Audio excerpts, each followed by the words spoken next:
Thursday is this week's Tuesday. It's your boys. We are back.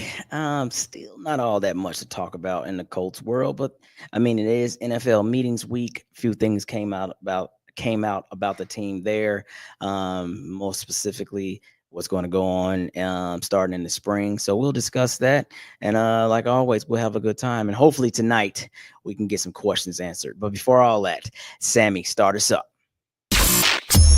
Turn up your volume. Because you're about to listen to The Sick Podcast. And Bill Show. Over the intercepted! Marlon Jackson! Marlon's got it! We're going to the Super Bowl! We're going to the Super Bowl!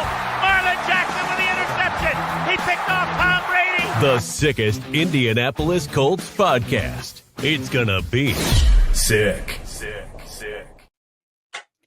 Yes, sir. It's going to be sick. Let me go ahead and officially get us going.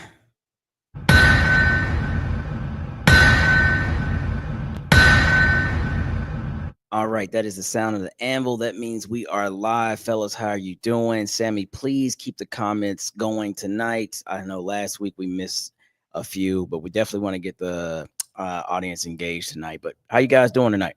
Good. Pretty good. Feeling good. This weather's starting to break. Well, not really, because I'm in Missouri and it's weird out here. I think it's weird everywhere. I mean, I'm from Indy. I don't live there, but I know tornadoes like ripped through the town last night, right, Pat? Yes, a couple hit. I think one in like Zionsville, one in up towards like Anderson area. Myself, we just got the high winds and the brutal rains, the flooding, shit like that. But I mean, myself, my family, we made it through okay. Hopefully, everybody else did too. Absolutely. That was some wicked stuff that came through. Yeah, I heard Kentucky all the way up from Kentucky through Indiana was pretty rough. So yes, the spring is here and starting to make a little noise, a little waves. But let's talk about these meetings, man. Let's talk about the NFL meetings. More specifically, what's going on with the Colts, what was asked, and I mean, I think everybody ultimately wanted to know. Okay, Chris Ballard, seemingly you got the picture. You brought in a bunch of players.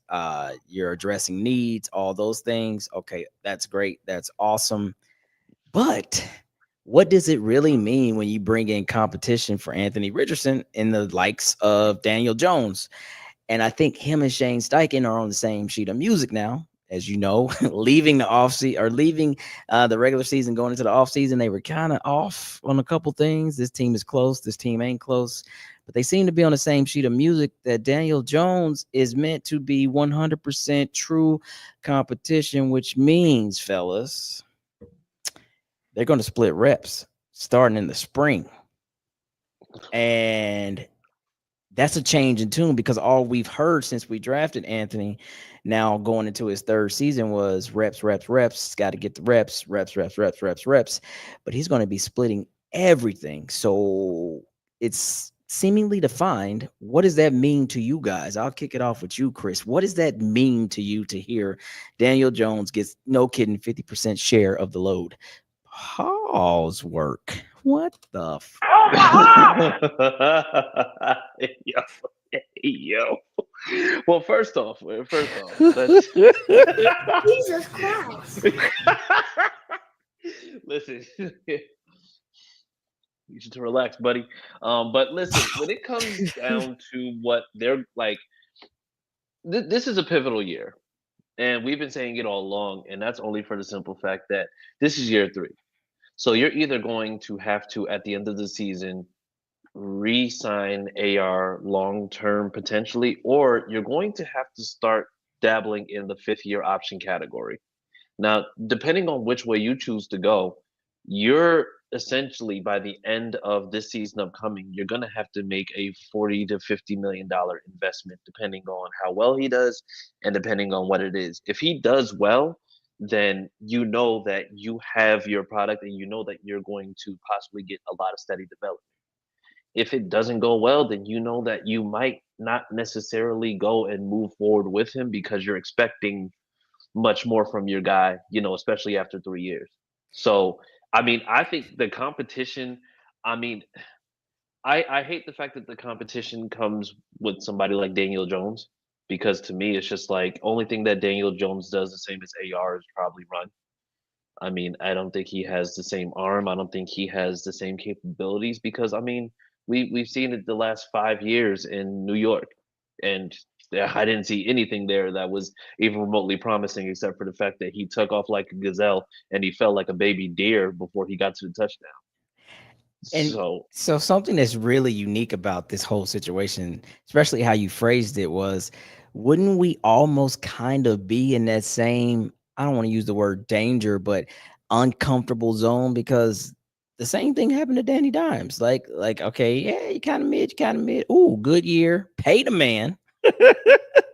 And then went right back to it. And then went back to mid and now cut the man.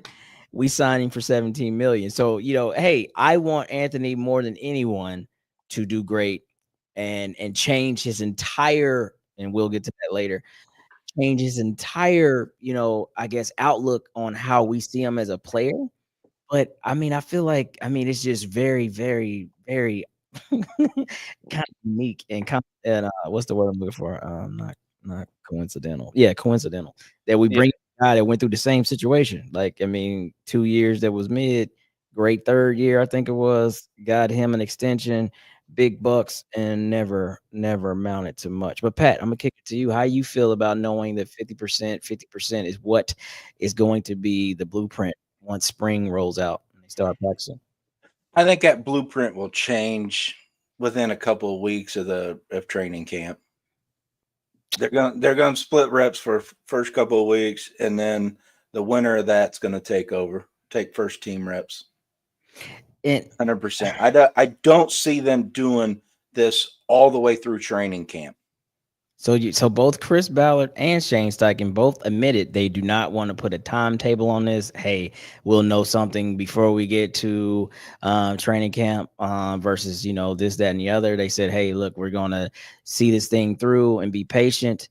And I think another key aspect, because again, a lot of people feel year 3 is the year, as Chris has pointed out, that you should show why you should get paid, and if it's not, then we move on. But the Yeah, but then this isn't irony, real. This isn't technically, yes, it's his third year, but on the field, it's only his second. okay, it true, does, but this it is Is doesn't. that will that hold weight with you? Because it does no for me. talking No. money now. So the thing, so but You've the got thing is, 5 we can. years on a rookie deal. No. You got 4 years on a Got rookie deal, 4 but and the an fifth year extension. option, is the same thing that we did with Quiddy Pay. We gave Quiddy Pay the 5th year option before this past season, which was his 4th. So therefore, like at the end But of year 3, I don't mean to interrupt you, but that was a decision by Ballard to do that. He didn't have to do that. Yeah, He could No, have pushed him out to that 5th year.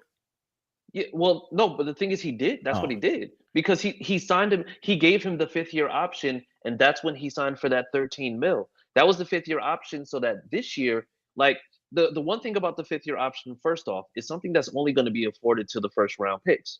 So the right. thing is, you have the 5th year the 5th year option, but the difference with the 5th year option with a quarterback as opposed to somebody like a Quiddy Pay is that the option is always going to go according to what that median is for those top deals. So right now, I think the 5th year option on quarterbacks is at maybe around like 47, 48 million.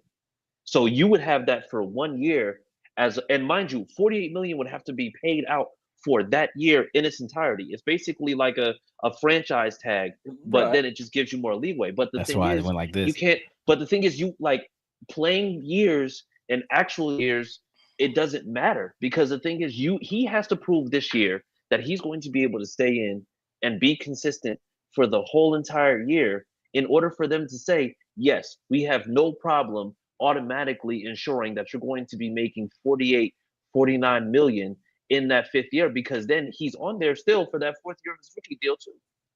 Okay, but I would rather be locked in for 47, 48, 49 million for 1 year versus 180 for 5. Okay, so And yeah, but then like just like they did Daniel. Before you got to that point, though, I'm saying what the issue is, if there is an issue, is the fact that going into that, right? Like most people say, is this the guy? Why hold him at hostage, if you will? It's time to move on and potentially look at who's next. I mean, some people are crazy talking about 2 years down the road looking at Arch Manning or whoever, but somebody's coming out next year. So I think that's where the confusion is with what the brass is saying, because they saying this, and this is key. They are saying even if he does not win out, they are not the ship has not sailed on Anthony Richardson for the organization. To me, that just seemed heinous. Like, I mean, because everything that he's been through, number one, the injuries, then number two. And when I say everything he's been through, I'm talking about taking a knee, the completion percentage not being that great, blah, blah, blah, blah, blah. Then the injuries. Then you couldn't beat out a Daniel Jones, who basically didn't even play much of last year. And then you would still say, yeah, but you know what? He's only still 23 going into 24, ending next season. Like, he's still on the team, but we might potentially draft somebody new or bring in another guy or pay Daniel Jones even more money. Like, this would be the most unique situation, because normally the guy doesn't start, the guy that was before him moves on. Now you give that guy a chance. This would be start the guy, he got hurt, start him again, he took a knee, benched him, brought him back, he got hurt to finish the season, brought in another guy, he took over for a year, maybe two, and we're still with this guy at 25, 26. It's your turn. Like that will never happen, no matter how much talent he has, in my opinion. And that's what's really confusing about this, because if he loses, then what? And they're saying basically nothing. If he loses, he's not ready yet. Well, it's crazy. To the organization, they might not do nothing but leave him on the bench, but he might request a trade. I mean, sure. Okay, cool. Yeah, like the player has ability to do that. But I'm saying, right. Like, but this is what I fear. And I told you this many moons ago.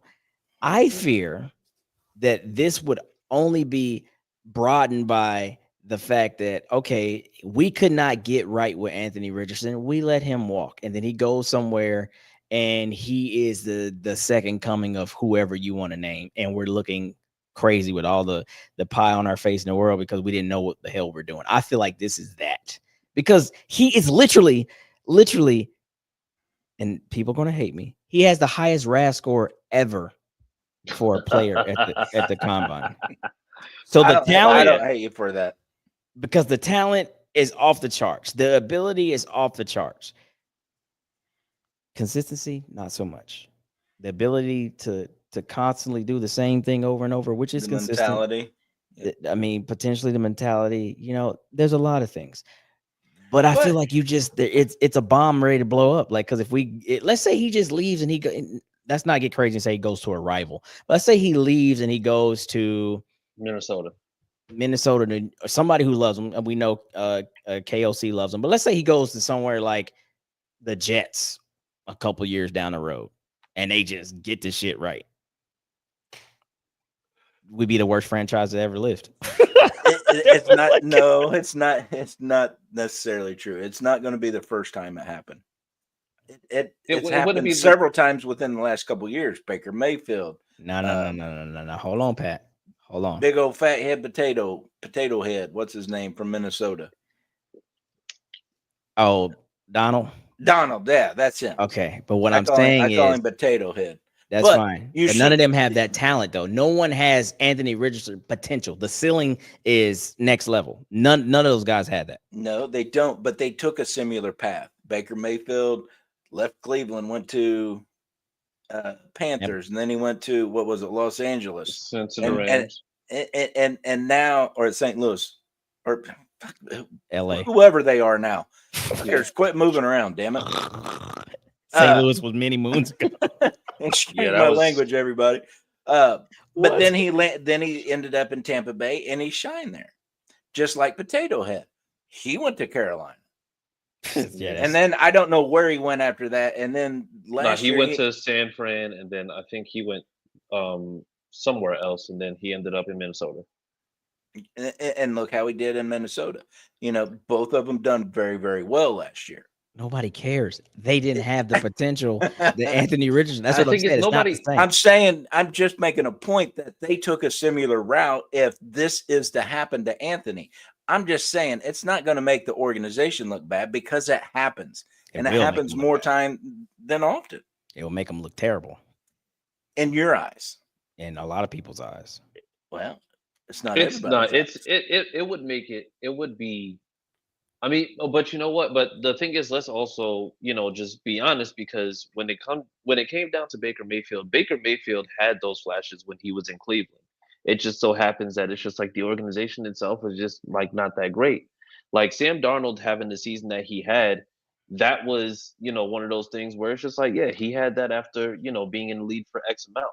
But the problem is that we know what probably should have happened with AR. And I don't want to hear about the snaps. You should have sat him. You should have sat him Facts. for 2 years, and That's where then it's at. let him go ahead, let him work on the mechanic stuff, let him work on that stuff. Because the problem is now they've said that, oh well, he has to prove he can play a full season. Okay, whatever. He's also going to have to go. And now we're saying, okay, well, do we give him the benefit of the doubt because he's only played X amount of time? But then we're also talking about the fact that, okay, well, now he's doing this off-season work. And, my argument has always been he didn't get the chance to have the offseason that he needed to develop and progress last season. So you know what? That's fine. But the problem is that at the end of the day, all that sounds good, but that's not going to change the fact that we're going into year 3 and he's going to have to ultimately prove that he's doing this. So right now it's like it's more so just like the biggest trial by fire that we've seen.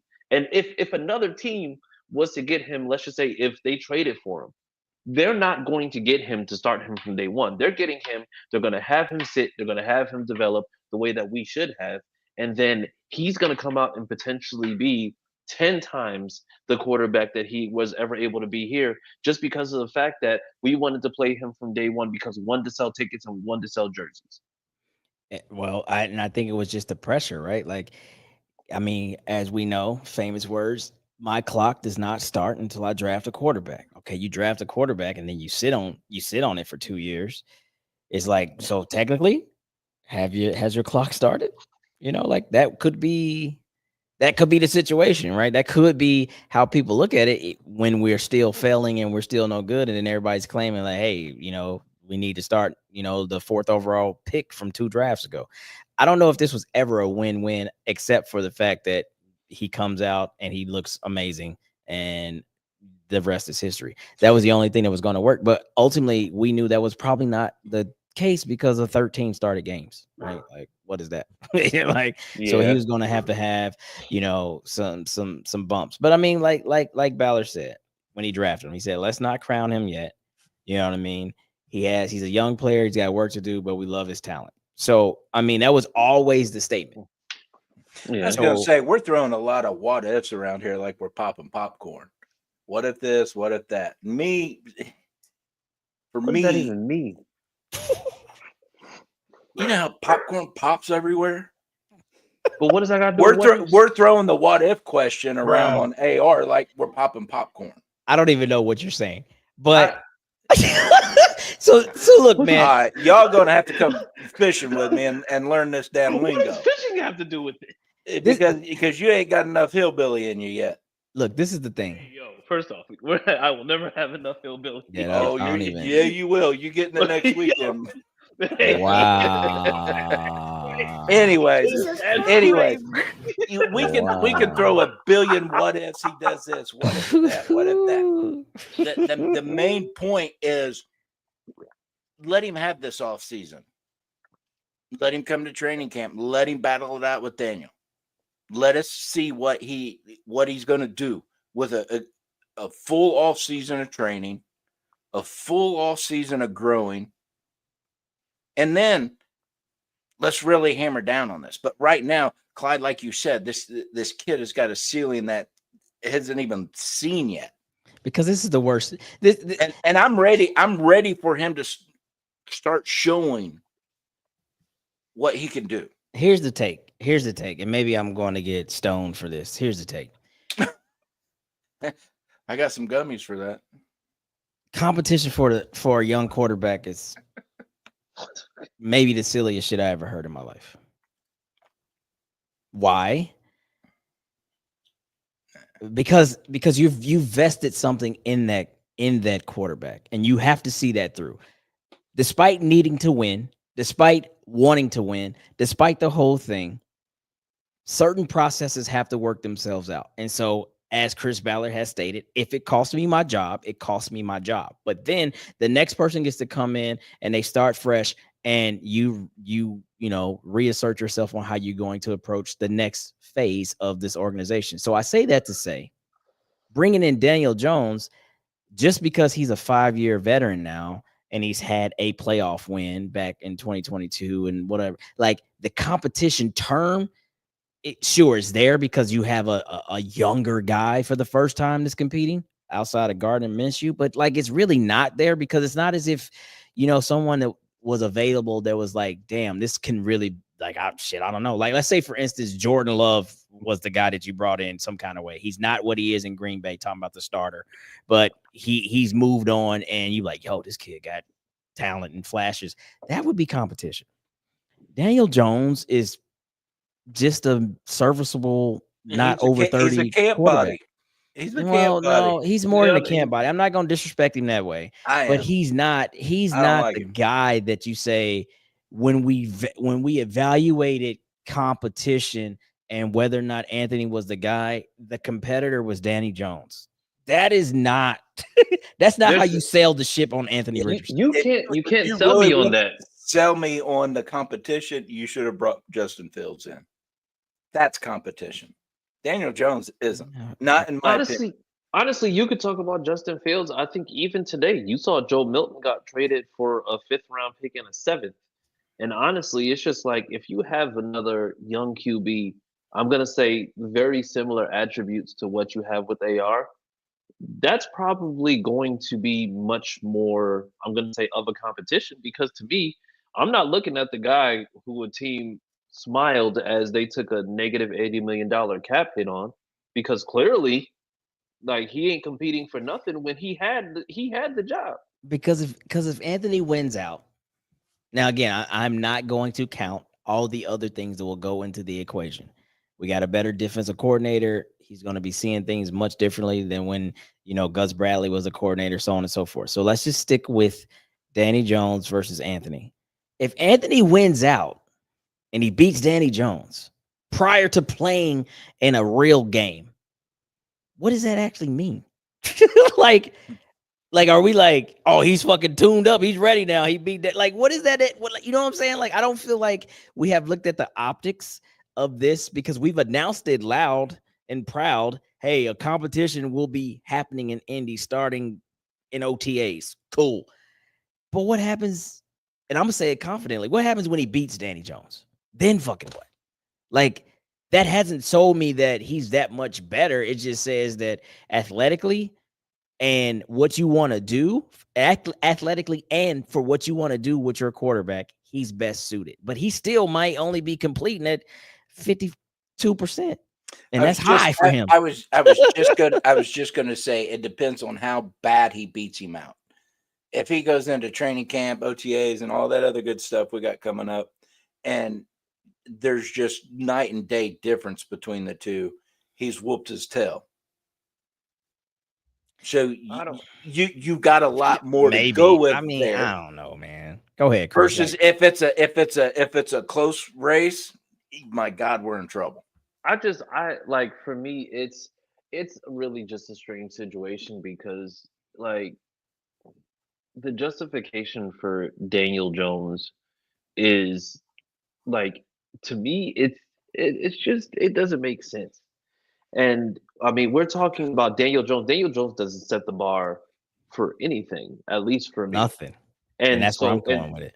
And that's the craziest part about it. Now, the thing is, if you want to really just go ahead and drum up competition, all that, then I mean, okay, cool. But the thing is, don't say that we're going to be competitive. Don't say that these rooms are going to be like have the competitive fire, this, that, and the other. And it's like, okay, well, who are you going to come in? Who are you going to bring in to light a fire under AR's ass? We're going to bring in Daniel Jones. Excuse me? Like, what does he teach Anthony?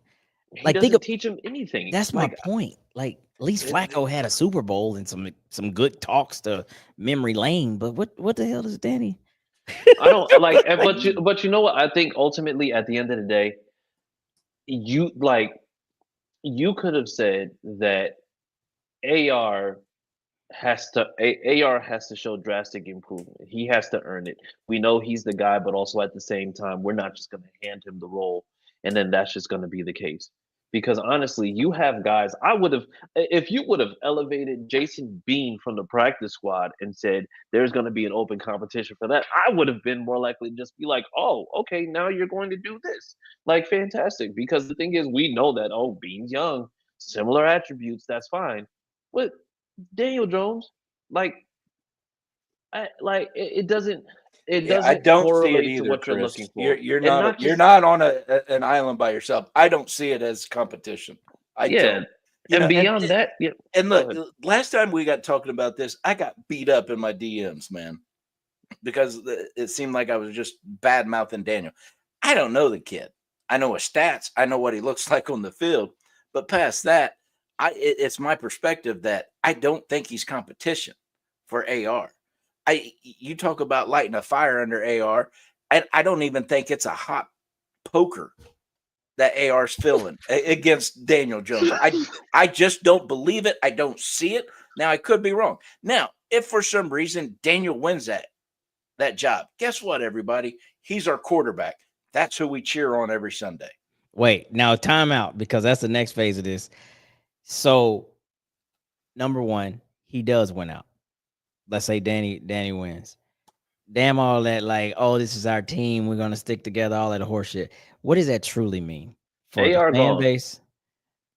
For the fan base, for the player, for the organization. What does that truly mean? It means we starting over at quarterback because AR Daniel gone. Jones is not taking us to the promised land.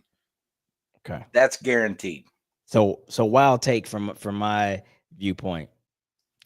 I feel, and I don't really care about his age. I already don't like where this is going. I would have rather brought in Mariota. And I wouldn't have announced it as this huge competition. But if I'd have brought in Mariota and just said, hey, look, you know what? We want to see Anthony progress, period. At least Mariota, despite his injury history, and I know he's bounced from team to team, he gives you the ability in a more capable way, in my opinion, than Daniel Jones does to run the offense you want to run. And he teaches, this sounds nuts, but he teaches Anthony Richardson's things about his own struggles in the NFL from injury, trying to come back and fight from injury, having some success, but still not being good enough to be that guy. So they moved on from him. Like, he teaches him other life lessons that Daniel Jones just doesn't have. But at least you could have still ran. I agree with that. And similar then offense. you're bringing a proven veteran in, you know, that can step in if needed, but he can also guide. And Mariota might not have the track record that makes him like some super legitimate quarterback. But what I see from that is it's the player that was drafted now way back in 2012, him and Jameis Winston when they came out, that had, without having an arm as big as Anthony, but having the same type of skill set. We want to, quick reads. We want to be able to put you in some RPO actions and stuff like that. Like, that would have been more comparable to what Anthony Richardson is looked at as needing to do than Danny Dimes being able to run a little bit, and that's your only comparable. Just my thought process. And Mariota was damn solid when it came to completion and everything. So that's me. But anywho, Sammy, let's clip up a recent podcast where Anthony Richardson had some things to say. About Indy for a second. I love Indy, man. I love seeing the snow, What? I love seeing it, but like after 2 or 3 days, I'm kind of over it because it's like really cold and you just got mountains of snow. But I love Indy, man. It's a great spot to be. What does walking into a stadium that a quarterback built, like Peyton Manning, like what does that do to? Is that a motivator? Is that extra pressure? Is that like, because Indy is Peyton Manning, right? Yeah, no pressure at all, man. is just motivation. Just seeing what he did, for Indianapolis, and just seeing what he did for Indiana, and just seeing how much love they have for him because of what he did, and then going to Andrew. Andrew pretty much was doing the same thing, and just building a legacy there. And it's like, man, all I got to do is just come here, be myself, and just win for these people. And I'm gonna show them love. They're gonna show me love, and they're just gonna appreciate me and like embrace me for the city. It's just a bunch of motivation because it's like I want to win for that city. I am going to win for that city, and it's like that's like who doesn't want that? What is and I'm going to give you the final word on this. Sure. What does Anthony Richardson think Anthony Richardson needs to do to develop to be the player that you think you should be? Man, keep growing, honestly, and continue to learn. I feel like that's the main thing for me because there's definitely times where you feel like, oh, I know that already. Like I've been through that. I know this and that, but you don't know everything. You haven't been through everything, and one day eventually you will go through some things that are going to help you, understand certain things, and I really just feel like that's what I need to do, and just be consistent. Like when I get an opportunity, like you said, just be the version of myself that God made me to be. Just why not, maximize that potential and just continue to do it, consistently. And that's really it. All right, now listen. We've said a lot about his game, but when we talk about his character and what he is, I don't care how you feel about what he's not doing on the field. He is the type of guy that you want to be leading the organization. Does that always play in your favor? No. We've seen how fans and people just like tear him all the way down, and they are ready to be done with him. He can't play football, all the things. Understood. But you got to understand his process and what he's been going through and everything that he's trying to learn. And still, 2 classes after being drafted, he's still the youngest quarterback. It's like it doesn't even make sense what we levied upon him 2 years ago. And I say all that to say, as I was listening to that podcast, great podcast, Joby and Denny, it's called Built for More.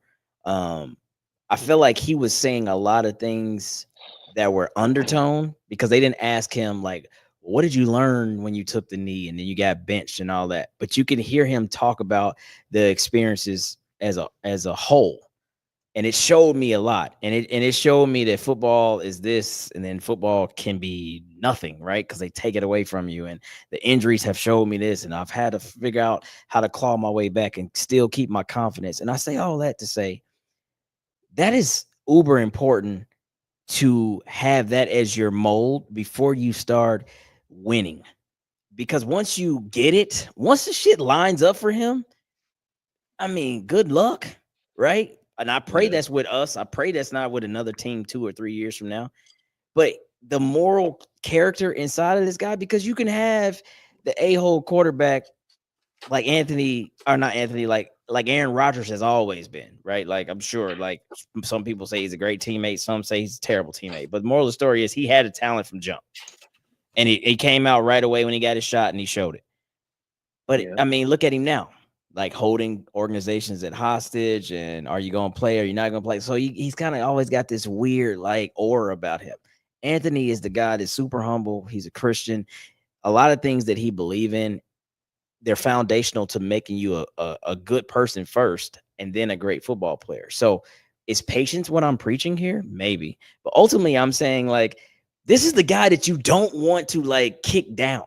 You don't want this type of player to be marred by our city and like he becomes something that's not him. He's depressed or whatever. Like, and maybe people say, "Oh, he get too much money. He should be able to work through that." Well, the same token, just because they get paid to play football, what about what you get paid to do? Right? Like we all go through things. Having a baby, being the leader of the team, being the youngest in the locker room, all this pressure, all this other stuff. So just hearing him talk about things now versus hearing him talk about things when he was still going through them, I think it better prepares him for what he needs to do this offseason. I think it better prepares him for this competition, if you will. But it's something we all need to look at. And maybe our fan base won't because they just won't. But when this guy gets it, don't all of a sudden just be rah-rah Anthony Richardson. You know, keep that same energy, right?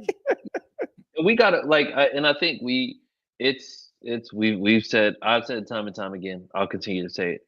We were extremely fortunate to have two generational quarterbacks back to back, and having those years of having those guys, and now having to watch a player that has the intangibles but isn't there yet, having to develop, it scares the hell out of people because of the fact that now you're having to be patient during the maturation process. Yeah. Now, like I said, this year could end up being very much it's a do or die year. And mind you, if he does everything that he's supposed to, then we're going to hear it. But the thing is, there's people out there who just didn't want Anthony Richardson from the very beginning. There's people out That's there true. that wanted Will Levis, and I mean, honestly, it's just like they're male maniacs, just like he is. And Yeah. I mean, if we're being just like completely real about it, like having to wait for a quarterback to reach a level where you know for a fact they're ready, then that's fine. Like there's a lot of quarterbacks now. Like everybody wants to talk about Jaden Daniels or a Caleb Williams, but then we don't want to talk about the Trey Lance and the Zach Wilson, and basically talking about all these guys like the Kenny Pickett's, guys that were drafted first round who didn't pan out. Like but the thing is, we have a unique situation where now we have a team, we have a new defensive coordinator, you have a team where you have all the pieces there, and then AR has actually had an off season to be able to truly work the way that he knows that he should. So I don't like we have to be patient. Like I said, he's either going to bomb or he's going to shine. But the thing is, we're going to have to wait it out. And I don't care what anybody says. Look, like people, if you're watching this right now, look at me. Daniel Jones is not the fucking answer. And I don't want to hear anything else about Daniel Jones. Well, he has a playoff win. Of course, you have a playoff win. When you have Saquon Barkley rushing for however much he rushed for, and then he's only trusted to throw within 15 yards. Daniel Jones is not going to be here long term. But It- we need to make sure that we're being patient. with our quarterback situation now, there's some weird like predictions that can be made because this sounds completely off the rocker too. But with Danny Dimes, let's say he wins out, he starts. This team goes 0-4, 1-3 to start the first quarter of the season. Those games are royal epic fails. Multiple turnovers, just terrible things going wrong between QB and receivers. You name it. Maybe one game is close, the other three, like we get beat by 2 scores or more, despite having a better defense. You got Anthony Richardson on the field, and every game's a nail biter. You still might be 1-3, still might be 0-4, but you're like, damn, that could have went either way. Like, and that's one of those weird, like, who really gives a shit? You still lost, but in all actuality, like, no, it makes a lot of sense because damn, the dude is that talented, and the defenses play him much differently. People are not going to respect Danny Dimes, bro. Are you shitting me? No. That's an 8-man box. You got to run Jonathan Taylor because this dude ain't beating me. Load it up. Like 8-man every time. I dare you to show me Daniel Jones that you're the guy now that I need to prep for it. No, we're prepping for number 28. And I know that you got a little RPO ability, but guess what? I'm still taking my 3rd round linebacker, and I like him in his 101s with you. Like what? Like, and I don't want to be that disrespectful to the guy because I have not met him. I don't know him. And I'm not just utilizing what I've seen on tape or whatever, but it's just like you have someone that can do things that maybe 29, 30, 31 other quarterbacks can't. He just hasn't put it all together yet. And then you got a guy that's super mid-level, and if you had to rank all 32 starting quarterbacks, currently he's not even a starting quarterback. Like that's, you know what I'm saying? Like that's just a Well, comparison to me. but it's also revisionist history because everybody likes to say, "Oh, historically, he's the worst quarterback since 2000." Is it historically or is it since 2000? Because I could have sworn that this league was around prior to 2000. Right. Otherwise, I'm feeling the Mandela effect. But I'm just like, you're not going to sit there and tell me that he's Mercury's in the retrograde. worst quarterback ever because, like I said, we're doing this thing, and I'm not even gonna go into that, but we're doing the thing that they've been doing with LeBron and making up all these stats for LeBron being the first. Like LeBron's the first person to score from the corner with 3 minutes left in the fourth quarter in Yeah. Cleveland on December 28th. Like, Yeah, what yeah. are we doing here? Yeah, Like, Bron is not the GOAT, by the way. he's not. No, absolutely not. No. We're glad But I we're know in what agreement. you're saying. But And yeah. I get that. But like you said, to your point, you made a great point. That franchise got here 40 years ago this past week. And up until we drafted Peyton Manning in 1997, the first 13 years of our franchise's history in Indianapolis, our best quarterback was someone that was maybe looked at as a project that we brought in free agency, and that was Jim Harbaugh.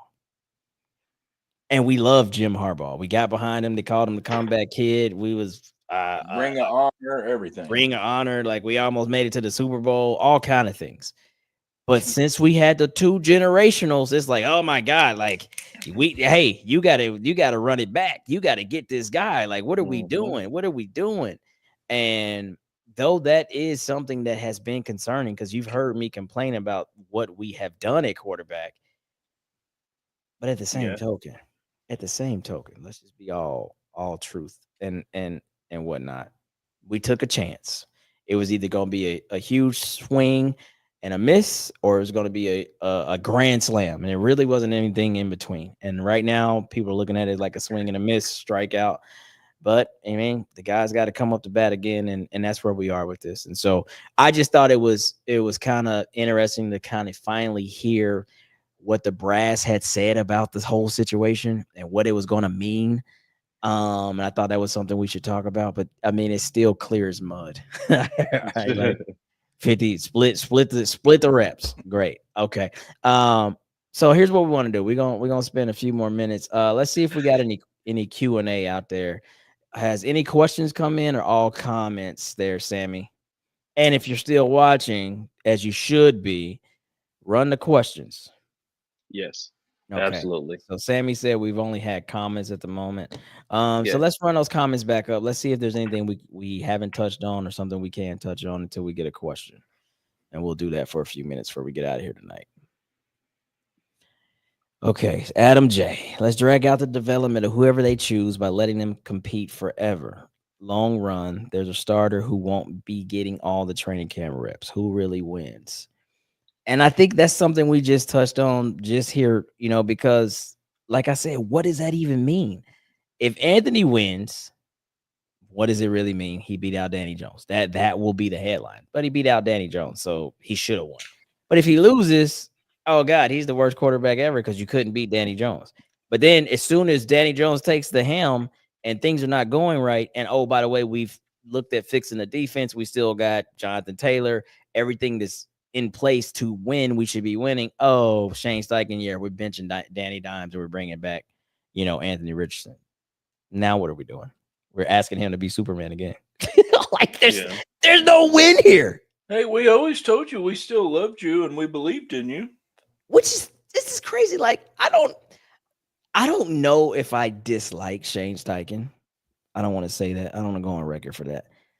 But I don't know how to feel about him.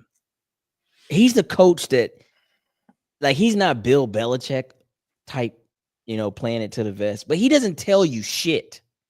Maybe that's a good thing, or maybe it's a bad thing. No, it's a good thing because honestly, I'm gonna be honest. I'm gonna be completely honest, and I'll look at the camera again. We don't deserve information. We don't deserve to be given any of this stuff because you know what we're gonna do? Fans? They can sit there and say, this is what it's going to be this upcoming Sunday. You know what we're gonna do as a fan base? We're gonna say, I hate it. And you want to know why we say we hate it? Because the problem is we as a fan base, we are never pleased with anything. Now, it could just be because of the fact that we've been sold a lot of snake oil over the years. And we're just like, no, you're not going to sell this to us anymore. But it also could just be because of the fact that, we had people who were screaming, why hasn't AR released any, footage on social media about what the work that he's doing in the offseason? Because no matter what happens, you're like, people are going to look at that and they're going to find something to say about it. Like even last season when he was doing his throwing, that I remember there was one person that commented, "Why doesn't he have any shoes on?" And my immediate response was, "I'm going to need you to go find a girl and go on a date because you clearly are What? not like what are we doing? Like this is the Get a dumbest thing dog, ever. something take You your know, mind off of Go it. on a date. honestly, based on the fact What that the and going back to the fact that Oh, we shite. are an impatient fan base, we don't deserve information because we need to learn that in order for us to get to a point, we have to let shit play out the way that it's supposed to. If we want things to really go the way that we want them to go, then we're gonna wait until we get to OTAs. We're gonna wait until we get some of those dazzling videos that they do during OTAs, and then we're going to have to wait until training camp. So that's what we're gonna have to do. We're going to have to be patient, and we're an Right. impatient fan base, rightfully so, because we want to win division, and we ain't won that in God knows how long. 10 So years. we are impatient because of 11. that. But we really need to hone in and just be like, you know what, we're just going to sit down and shut the hell up. Okay, you know what? I can get behind that for a lot of reasons because yes, if video was circulating and the footwork looked better, the arm mechanics look better, whatever, he'd be like, "Oh, but nobody's chasing them. Anybody could throw the ball, to they playing catch." Like that's what we would do. You're right. Like we're the fan base is going to find a way to make it, almost To obsolete. bastardize it. But yeah, but they're going to say like this is what he should be doing. This is what. But then when he does say a thing, then it's like, oh, but there's nobody out there. It's not a real game. Like, whatever. Like, so yeah, you're right. Like, He's thrown in Florida Yeah. where the air is lighter, so it makes Yeah. the ball go farther. but I think when You're it comes throwing back in to Shane, humidity. like with Shane Steichen's thing for me, like I think when it comes back to that, maybe it's more so like his demeanor, like the questions. Maybe there is a way to answer questions without answering the questions, but it's like his demeanor is so like passive, as if like he's got everything lined up, like like yeah, we'll be fine and this and that, just clean a few things up. Like I don't know what I want to hear, but if I hear another year of we just got to clean a few things up, I don't know, man. Like I potentially might not Yeah, be but what do okay. you really expect him to say? See, that's the problem, I mean, right? you So don't give me an can't interview. expect him to say and bash his players and No, lose the love and respect that a coach has Okay, Pat. because of media. See, you're doing this the wrong way. You're doing this the wrong way. You don't always have to point the finger, but you need to be honest with what's real. Like for instance, and maybe this is the biggest, alpha, if you want to call yourself that as a coach thing. But when somebody says, "Hey, man, I mean, you got an offensive coordinator, Jim Bob Cooter. Have you thought about, giving a playbook to him?" "Oh no, I'm just going to keep it." Okay, so the next question is, do you think you're doing a good job? "Oh, just a few things to clean up." No, you're not doing a good job. So be honest with that. Don't just say, "Oh, I got to do better." No, because that is the fucking grade A. This is what you say answer. The truth is, it always starts with me. yeah, my play calling has not been good enough, but I still believe in my play calling enough. And hell, if that's the case, pat your chest a little bit. I mean, I was able to take a team to the Super Bowl calling plays, so do that. I'll be comfortable with that. But just, oh, we got to clean a few things up. Oh, why'd you call that right there? Oh, it looked like this. Like that's the uncomfortability that maybe he's learning, just like Anthony, as a first-time starter, as a first-time head coach. But that shit is what's concerning, very concerning. So, But I think that once again goes to the point that we want to hear things, and we're just not looking to not privy. just wait things out. Can't get the album release. Yeah, no, absolutely not. Like it's just like y'all mad we not getting no leaks. No, you just have to wait No for the album to leaks. come out on May 28th. No Like what we talking leaks, about here? bro. Like, No what we leaks. talking about? No What we leaks. talking about? Like what? Trying to get what? that LimeWire 2000. Mhm. Man, I need that LimeWire leak. Exactly. Ain't nothing on there but a virus. Like, All right, Sammy said we got a few questions before we get out of here. What we got, Sammy? Y'all's pick at 14. In my opinion, I would want Johnson, Campbell, or Pierce Jr. What I don't see is Warren. And there's a reason why, because we shouldn't get him at 14. I thought we went over this already, Clyde. Tyler Warren or Jahad Campbell here. That's the only thing I got. I know this new shit's coming out about, hey, we're looking at offensive linemen and this, that, and the other. It's not smoke screen. It's got to be a smoke screen because it's not that big of need. Yeah. Trust me when I tell you. I mean, I get it. Will Fries was very, very, very solid, and we drafted him like bottom of the barrel, and he proved himself. But it's not like we lost Quentin Nelson, right? So I'm gonna just say that loosely. Next question there, Shammy. I think Ballard brought in DJ as competition because he knew that anyone better would have beat AR by a mile for that starting job. Is that a question or a comment? Both of them. I don't think it's a debatable comment. I don't think Josh is a fan of Anthony. I'll say that. I'm gonna read between those. Josh has his gripes. Josh has his gripes about Anthony. I don't think anybody beats him by a mile. And again, folks, winning football looks a certain way. I get it. I'm not here to combat that. But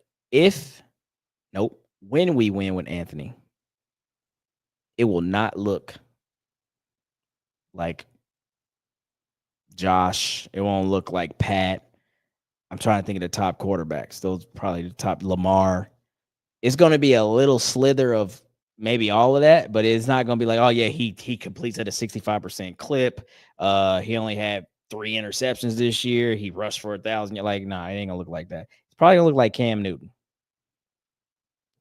57% completion, 3,700 yards, maybe 10, 12 picks, but 29, 30 touchdowns. It might look like that. And that's what Anthony Richardson will look like. Well, and like if we're really looking at that, it's not just going to be like he's just going to have to do something like increasingly like super developed, whatever. We're literally just gonna have to go and make sure that if he can go ahead and just develop a short game, like where he can actually just throw check down, throw to the flats more consistently, then I think that's gonna do wonders for him. I agree wholeheartedly. If he legit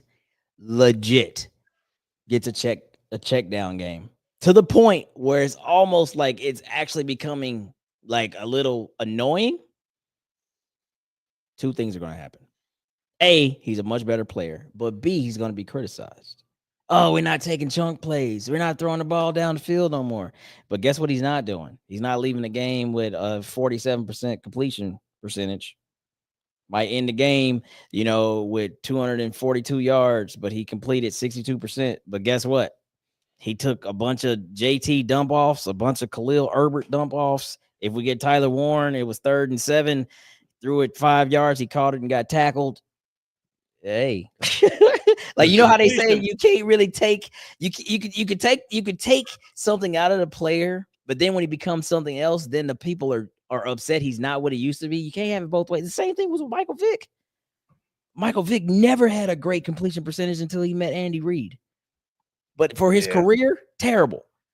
But all he did in the first part of his career is read one side of the field, really one read, and I'm taking off. I'm running. Oh, he's got to stop doing that. He's never, especially being a left-handed quarterback too. So, and then when that became like, oh well, he's not really doing that anymore. Like, he should run more. He's actually taking some sacks. Like, that don't make sense. Which one do you want? Yeah, I'm saying. So it's like that. You can't please them all. All right, Sammy, what's that last question? If all 3 of you played AR, who would win? And what? Stacy, he's probably gonna. If we're playing football, he definitely wins. If we're playing pinball, I got him. Yeah, and he's younger than me, so he's probably a better video game player too. No, I like my odds in Madden. Oh, okay. Well, I like my odds in Madden. Yeah.